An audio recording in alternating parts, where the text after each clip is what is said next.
Chavara Ponmana progressive ഗ്രന്ഥശാലയുടെ വാർഷികത്തോടനുബന്ധിച്ച് സംഘടിപ്പിച്ച professional നാടകോത്സവം സമാപിച്ചു.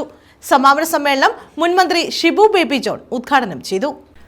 ചവറ പൊന്മന പ്രോഗ്രസീവ് ഗ്രന്ഥശാല സംഘടിപ്പിച്ച പ്രൊഫഷണൽ നാടകോത്സവം നാടകസന്ധ്യയ്ക്കാണ് സമാപനമായത്. ഗ്രന്ഥശാലയുടെ വാർഷികാഘോഷത്തിന്റെ ഭാഗമായാണ് നാടകസന്ധ്യ സംഘടിപ്പിച്ചത്. നാടകസന്ധ്യയുടെ സമാപന സമ്മേളനം മുൻമന്ത്രി ഷിബു ബേബി ജോൺ ഉദ്ഘാടനം ചെയ്തു. ഇന്ന് കാണുന്ന വളർച്ചയിലേക്ക് എത്തിക്കാൻ സഹായകരമായ പ്രവർത്തനങ്ങൾ ഈ ഗ്രന്ഥശാല നടത്തിയിട്ടുണ്ട് എന്ന് നമുക്കുള്ളറിയാം.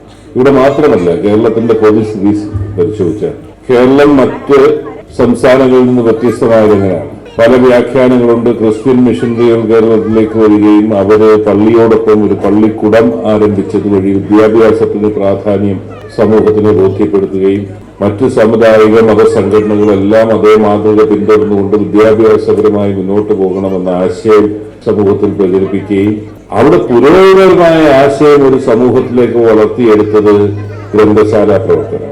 എല്ലാ നാട്ടിൻപുറത്തുണ്ടായിരുന്ന ഗ്രന്ഥശാലകൾ പലപ്പോഴും ഇന്നൊന്നും അത് പലതും ഇല്ല, എല്ലാം നിന്നുപോയി. പ്രോഗ്രസീവ് ഒക്കെ ഇങ്ങനെ അപൂർവം മാത്രമേ ഉള്ളൂ ഇപ്പോഴും പ്രവർത്തിച്ചു പോയി. പ്രോഗ്രസീവ് ഗ്രന്ഥശാല പ്രസിഡന്റ് പൊന്മന നിഷാന്ത് അധ്യക്ഷത വഹിച്ചു. സെക്രട്ടറി കെ ഹൃദയകുമാർ സ്വാഗതം പറഞ്ഞു. സോഷ്യൽ വെൽഫെയർ ബോർഡ് മുൻ ചെയർപേഴ്സൺ സൂസൻ കോടി മുഖ്യപ്രഭാഷണം നടത്തി. ഗ്രാമപഞ്ചായത്ത് മുൻ പ്രസിഡന്റ് അഡ്വക്കേറ്റ് യൂസഫ് കുഞ്ഞ് ആദരവ് നിർവഹിച്ചു. അസീസ് ഖലീലിൽ ഭാഗ്യശാലികളെ തെരഞ്ഞെടുത്തു.